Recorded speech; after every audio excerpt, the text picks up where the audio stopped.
अभी हम इस पैराग्राफ से चलेंगे।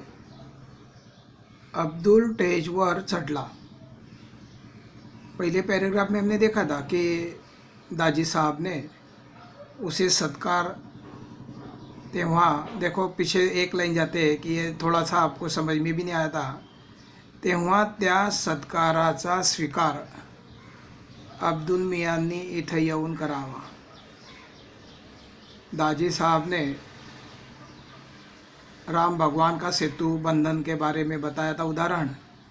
तब अब्दुल मियाँ से कंपेयर कहा था। तब रिक्वेस्ट किया कि अब्दुल मियाँ ने स्टेज पर आकर ये सत्कार जो उनको दिया जा रहा है वो स्वीकार करे, ऐसी उन्हें विनंती करके बुलाया था। स्वीकार अब्दुल मियांनी इथे येऊन स्वीकार करावा अशी विनंती केली होती। अभी हम अगले पैराग्राफ पे जाएंगे।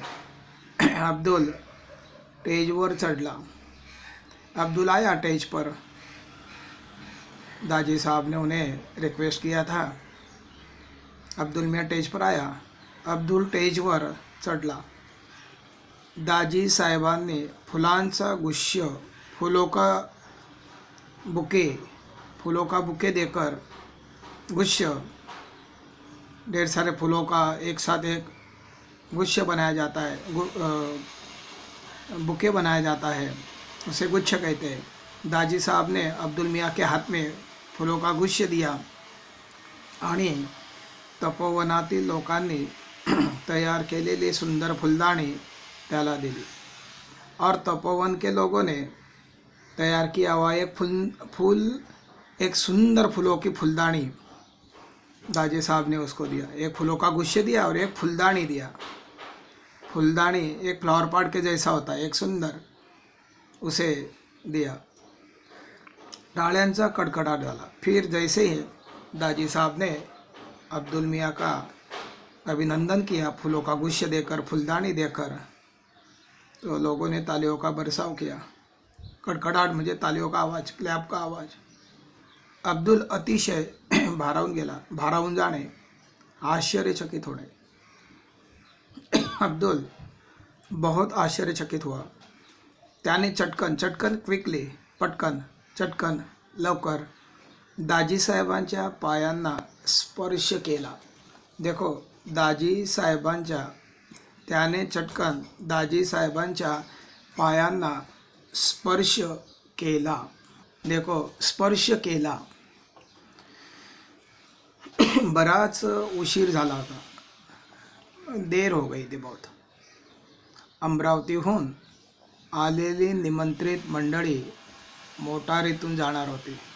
देखो, वहाँ जहाँ प्रोग्राम था वहाँ अमरावती ये प्लेस से बहुत लोग वहाँ प्रोग्राम में आए थे। मोटारी मुझे मोटार कार से आए थे।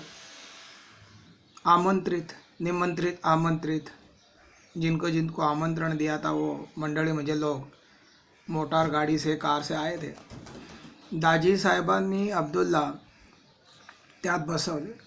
आता दाजी साहब के ही प्रोग्राम में आए थे तपोवन में, अमरावती से आए हुए लोग, और वहाँ रिटर्न उसे भी जाना था, अब्दुल को भी। उसके पास कोई गाड़ी घोड़ी नहीं थी, लेकिन किसी एक पहचान के गाड़ी में दाजी साहब ने क्या किया, अब्दुल्ला त्यात बसवले, किसी एक पहचान के गाड़ी में बिठाया और बोला इन्हें भी घर छोड़ दो। मोटार धावत गेली। आता मोटार आहे, भाग कर गाड़ी निकली। अब्दुल विचार करत होता। अब्दुल बैठकर विचार कर रहा था कि मेरे जैसे इंसान का कितना सम्मान हुआ।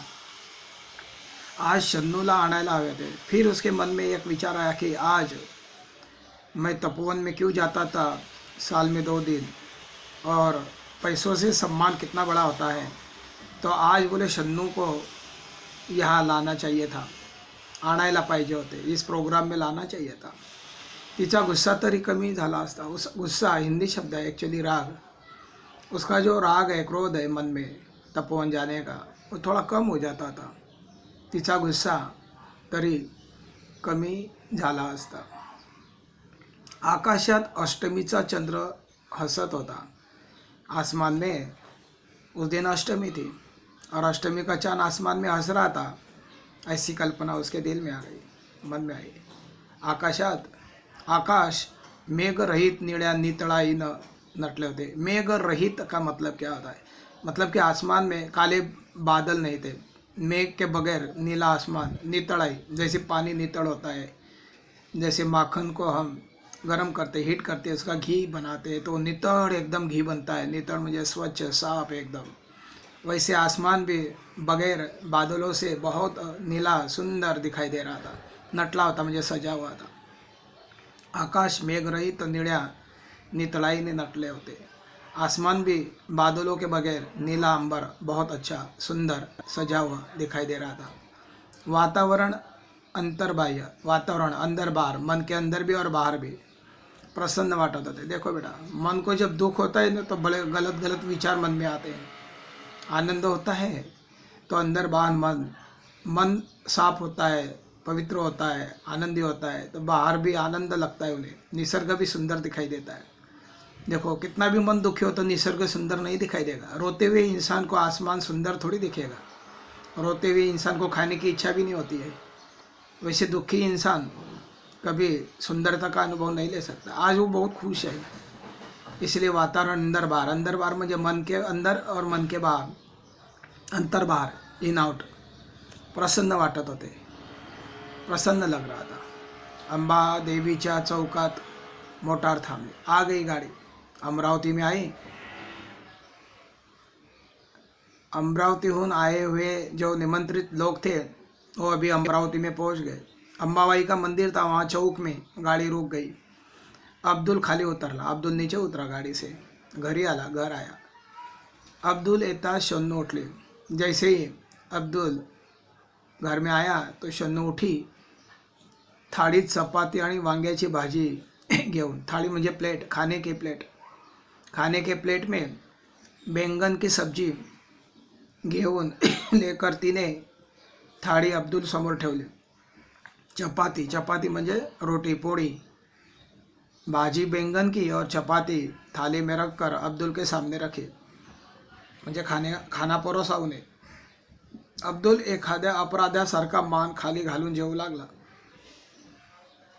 अब्दुल बेचारा एक अपराधी के जैसे नीचे अपनी नेक गर्दन नीचे मान करते हुए अपराधी के जैसे खाना खाने लगा। अब्दुल एखाद्या अपराध्यासारखा, एखाद्या अपराध के जैसे अब्दुल जी मान म्हणजे नेक गर्दन नीचे करते हुए खाने लगा, जेवू लागला, खाने लगा। तू नहीं खाएगी? देखो क्वेश्चन मार दिया है। उसने अपने पत्नी को कहा, भाई तू नहीं खाएगी? नहीं, जी नहीं चाहता खाने को।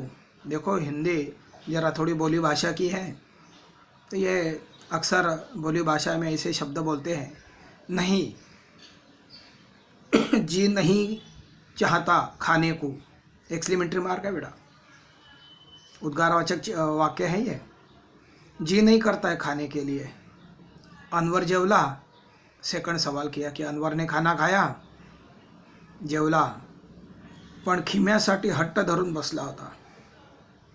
जब अनवर का सवाल किया कि भाई अनवर ने खाना खाया का, खाया क्या उसने खाना अनवर ने, तो पत्नी ने कहा हाँ खाना तो खाया, लेकिन खीमा खाने के लिए जिद कर रहा था, खीमा मांग रहा था। खीमा म्हणजे एक वीट, मटन का एक प्रकार होता है, एक मटन का प्रकार होता है बेटा। वो बोले खाना तो खाया जो है वो, लेकिन खीमा मांग रहा था, जिद कर रहा था, जिद करके बैठ गया, मुझे खीमा चाहिए। कहाँ से देंगे? अब्दुलच्या हातातला घास हातात राहिला। देखो ना कि जो बच्चे खाने की चीज़ मांगते हैं वो हम उम्मीद पूरी नहीं कर सकते इस दुख के वजह से। जो हाथ में खाने का जो घास था, घास मुझे गिराई थी, वो हाथ में रह गया। देखो ना, निवाला था ना हाथ में, हिंदी में निवाला बोलते हैं। हाथ में निवाला रखा था, वो मुंह में जाएगा उसके पहले उसने कहा कि हाँ खाना तो खाया, लेकिन खीमा मांग रहा था, जिद करके बैठा था। तो अब्दुल को बुरा लगा कि देखो ना, बच्चों की खाने की इच्छा भी हम पूरी नहीं कर सकते, इतना भी घर में पैसा नहीं है। तो बेचारे का जो हाथ में निवाला था वो थाली में वापस गया, लेकिन खाने की इच्छा नहीं गई। देखो अब्दुलच्या हातातला घास हातात राहिला, हात में रह गया। एकाएकी जेवणावरची इच्छा मारून गेली। अचानक खाने की जो इच्छा थी मन में, वो उसकी मर गई। क्या होता है, कभी मैंने अभी कहा कि दुखी मन खाना खाने की इच्छा नहीं करता है। एक बच्चे की उम्मीद भी हम पूरी नहीं कर सकते, ये उसे बड़ा दुख हुआ। एकाएकी अचानक जेवणावरची इच्छाच मरून गेली, खाने के प्लेट से उड़ गया, उठा और खाने की इच्छा ही मर गई। तोंडात घास घोड़ू लागला, मुंह में जो निवाला पहला गया था वो भी गले से उतर नहीं रहा था। घोड़ू लागला, घोड़ू लागला म्हणजे जबान के जबान ही घूमने लगा वो, लेकिन गले से निवाला उतर नहीं रहा था।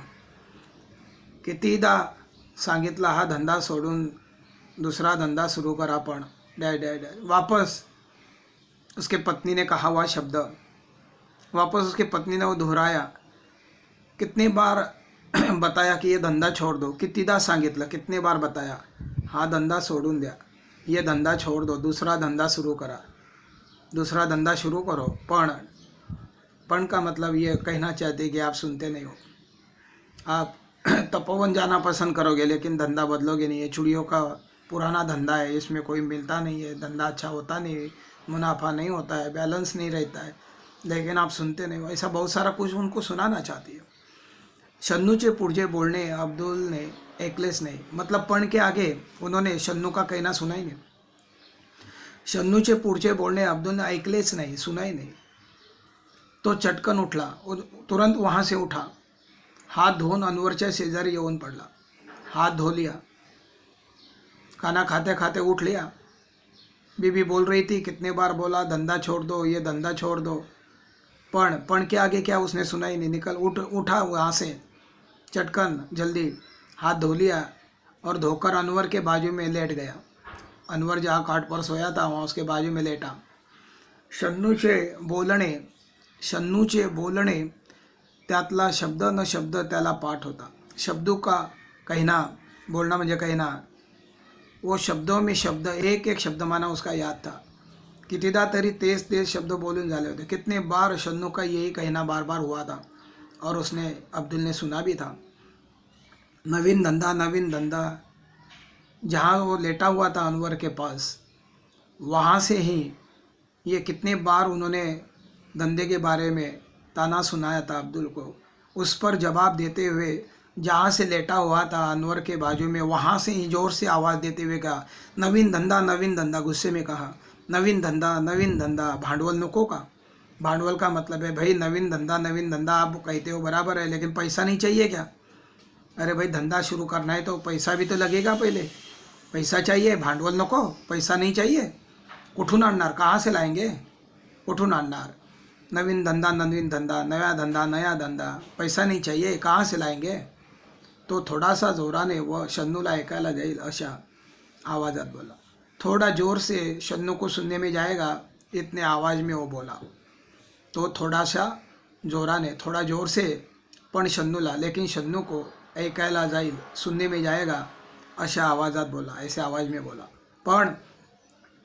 पण भांडवलापेक्षाही त्याला अब्बाजानपासून चालत आलेला हा बांगड्यांचा धंदा सोडत नव्हता। लेकिन देखो बेटा कि अब्बाजान से चलता आया ये धंधा है, त्याला धंदा देखो ना, पण भांडवलापेक्षाही त्याला अब्बाजानपासून चालत आलेला हा बांगड्यांचा धंदा सोडत नव्हता।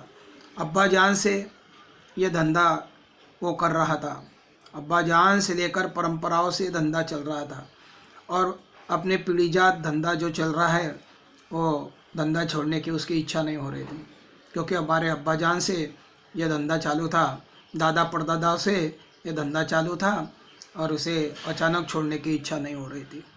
नवरात्र संपले होते, नवरात्रि के दिन ख़त्म हुए थे। त्यात धंदा चांगला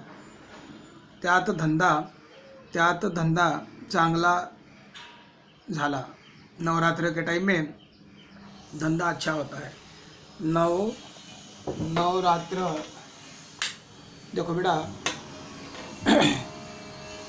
नवरात्र संपले होते, त्यात धंदा चांगला झाला।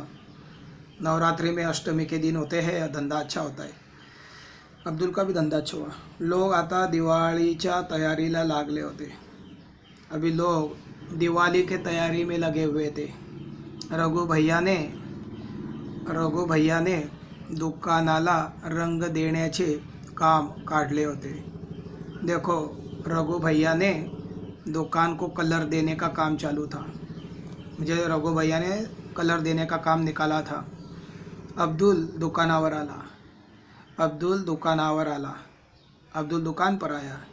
त्याचा चेहरा उदास दिसत होता। उसका चेहरा बड़ा दुखी था, निराश था, खिन्न था। रघु भैया ने त्याला आवाज़ दिला। रघु भैया ने उसे आवाज़ दिया। किसको? अब्दुल को। रघु भैया ने त्याला आवाज़ दिला, मुझे अब्दुल को आवाज़ दिया। क्यों आज दुकान नहीं खोलता? रघु भैया जब अब्दुल को कहने लगा, क्यों भाई अब्दुल आज दुकान नहीं खुलेगा? नाही रघु भैया, अब्दुल ने कहा, नहीं रघु भैया, हे तपोवनच आता दाजी साहेबांच्या हाती राहिलं नाही। अभी देखो ये जो तपोवन है ये अभी दाजी साहब के हाथ में नहीं रहा। अभी ये तपोवन दाजी साहब ये यहाँ चलाते थे, इनके अंडर में था। अभी दाजी साहब ही नहीं रहे। हे कळलं, ये मालूम हुआ तेव्हापासून मन नहीं लागत धंधा करायला। जब से पता चला कि दाजी साहब अभी तपोवन में नहीं है, अभी उनके अंडर में ये तपोवन नहीं रहा, तब से मन नहीं लग रहा है धंधा करने के लिए। आता तपोवनाचं काय होईल? अभी देखो दाजी साहब ही नहीं रहे तो तपोवन का क्या होगा? रे रघु भैया को बोला कि ये रघु भैया अभी तपोवन का क्या होगा यार? दाजी साहब तो नहीं है, अभी उनके अंडर में नहीं है अभी ये तपोवन। केवढी मोठी वसाहत, कितनी बढ़िया है ये वसाहत, आश्रम, किती रोगी है, कितने बीमार लोग रहते हैं। आता त्यांची कशी काळजी घेतली जाईल? अभी उनकी कैसी चिंता की जाएगी? कौन करेगा उनकी इतनी चिंता जो दाजी साहब करते थे? बहुत रोगी बच्चे रहते हैं, आता त्यांची कशी काळजी घेतली जाईल रे? रघु भैया को बोला कि उनकी चिंता कैसी की जाएगी? आणि आयुष्याचं मोल देऊन तन मन धनानं फुललेली ती कर्मभूमी सोडण्याच्या कल्पनेने दाजी साहेबांना काय वाटलं असेल बरं? देखो ना, जिन्होंने अपने जीवन में, आयुष्य में अपना तन मन धन दिया, तन शरीर मन दिल धन पैसा, शरीर से कष्ट किया, मन भी दिया, पूरा दिल से पैसा भी लगाया, उन्होंने तन मन धन लगाया। ऐसी कर्मभूमि तपोवन छोड़ते समय दाजी साहब, ऐसी कल्पना किया जाए तो दादी साहब को कैसा लगा होगा? जब जिन्होंने तन मन धन से पूरा अपना जीवन आयुष्य इस तपोवन के लिए लगाया था, और ऐसा तपोवन जब छोड़ते समय दादी साहब को कैसा लगा होगा? अब्दुल विलक्षण हळवा झाला। विलक्षण का मतलब है अजब, बहुत। हळवा होना म्हणजे सेंसिटिव, हळवा का मतलब है सेंसिटिव दिल, कमज़ोर मन, दिल भराना। अब्दुल का मन भराया, हळवा है उसका मन। नेक्स्ट पॅरेग्राफ में जाओ बेटा। देवळातल्या पहारेकऱ्याने 2चे टोल दिले।